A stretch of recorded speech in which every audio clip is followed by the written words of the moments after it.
दोस्तों नमस्कार। मैं हूं मनीराम वर्मा। आप देख रहे हैं मनीराम वर्मा ऑफिशियल। दोस्तों आज फिर एक बार हम यूजीसी द्वारा बनाए गए नियम पे हो रहे आंदोलनों पर चर्चा करते हैं। दोस्तों आप लोगों को मालूम होगा जब ओबीसी के लिए पिछड़े वर्ग के लिए जो है आरक्षण लागू किया गया था तब भी बहुत बवाल हुआ था। उसमें भी कोई मुसलमान बवाल नहीं किया था। आज भी बवाल हुआ, उसमें भी कोई मुसलमान साहब जो है कोई दंगा नहीं कर रहा है, कोई विरोध नहीं कर रहा है। लेकिन पिछड़ा वर्ग को भारी संख्या में इनको समझ नहीं आता है कि क्या करें। इसमें भी कुछ कई लोगों की जो है गलतियां हैं जिसकी वजह से पिछड़ा एकजुट नहीं होता।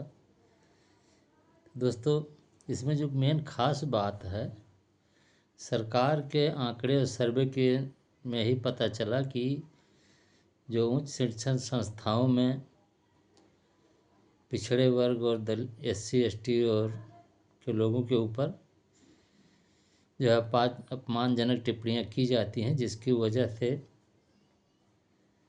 इस तरह की घटनाओं का 118% जो है बढ़ गया था। और इसके लिए माननीय उच्च न्यायालय ने ही चिंता जताया था कि इस पर सख्त कानून लागू होना चाहिए।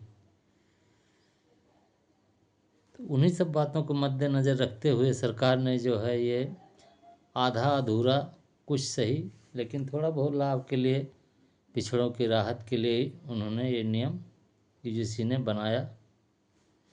तो सरकार की तो इसमें सहमति रही होगी और इस नियम के विरोध में इतना ही बवाल हुआ और तुरंत उच्च न्यायालय ने ही इस पे रोक लगा दी, स्टे लगा दिया। तुम्ही ने दर्द दिया है तुम्ही दवा देना, गरीब जान के हमको न मिटा देना। तो लगा दी। तो अभी हम इस पर कुछ कह नहीं सकते हैं, हमें उतनी जानकारी भी नहीं है, कहीं वो मानना हो जाए तो हमें भी उठा के डाल दें, क्योंकि अब वो तो मनमानी चलती है। वहीं पर 69,000 शिक्षक भर्ती घोटाला का तारीख पे तारीख दे तारीख, वो सनी देओल की फिल्म याद आती है, दे पिछड़ों का दलितों का कुछ जो हो जाए तो उनको तारीख देते रहो, सुझाव न फैसला मत करो। और समान वर्ग का कोई मुकाबला हो जाए तो उसको 3 दिन में उन्होंने EWS लागू कर दिया था, सब कुछ हो गया। और ये भी कब आंदोलन हुआ और कब इस पर रोक लग गई पता ही नहीं चला, फटाफट हो गया। तो ये सरकार इसमें दोहरा मापदंड न्यायालय का है या नहीं, ये दर्शक ही इसका जो निर्णय ले। और मैं न्यायालय पे कुछ हस्तक्षेप नहीं कर रहा हूँ, इसको ना माना जाए। जैसे दिखाई पड़ता है इस तरह से, जैसे कितने साल से लटका हुआ मामला, मध्य प्रदेश का मामला जो है वो आरक्षण का लटका हुआ, मतलब उनको लटकाया ही जाता है। तो दोस्तों कानून भी जो है ऐसे कानून लागू तो अच्छा ही था, लेकिन इससे पहले जो पिछड़े वर्ग की खाली सीटें पड़ी हैं 80-82%, उसको भर देते तो इस कानून से ज़्यादा फायदा होता, क्योंकि उनका जनसंख्या उसमें रहता। तो जिस तरह से अब कॉलेजों में पिछड़े वर्ग के आंदोलन हो रहे हैं, इसी तरीके से वहाँ भी आंदोलन हो जाता। तो उसमें संख्या ही नहीं होने पाती है प्रोफेसरों की और उनकी, जिससे उनको मनोबल मिले। तो ये भी एक बहुत बड़ी कमी है। तो कम से कम ST SC का और OBC का कोटा तो पूरा होना चाहिए था, भर दें। नहीं 50% OBC को दे रहे हो, 27% तो दे ही देना चाहिए था। अब इसको लेकर लोगों देश भर में पूरा बवाल हो रहा है, क्योंकि अब जागा तो नहीं है लेकिन जागने की कोशिश कर रहा है। पिछड़ा वर्ग भी ये समझ चुका है खेल कि कब तक हिंदू मुस्लिम करके चूतिया बनते रहेंगे। मतलब बेवकूफ़, एक गलती हो गई मेरे से, ये चूतिया शब्द मैं वापस लेता हूँ। तो कब तक ये जो है इसमें गुमराह होते रहेंगे। तो समझ आ रहा है बड़े पैमाने पर, जैसे गोरखपुर में, इलाहाबाद में और जगह जगह पूरे उत्तर प्रदेश में और बाहर भी दूसरे राज्यों में, बिहार में और भी हो रहा है। तो अब ये गले की फांस बन गई है बीजेपी को। इसमें कुछ करना पड़ेगा, कानून बनाना पड़ेगा और अच्छा करना पड़ेगा, वरना इनकी तो जमानत ही जब्त हो जाएगी। क्योंकि इसी के वजह से जीते हैं। मीडिया भले कहे कि सवर्ण इधर आ गए तब जीते, सवर्ण उधर चले, सवर्ण से आने जाने से कुछ नहीं हुआ है।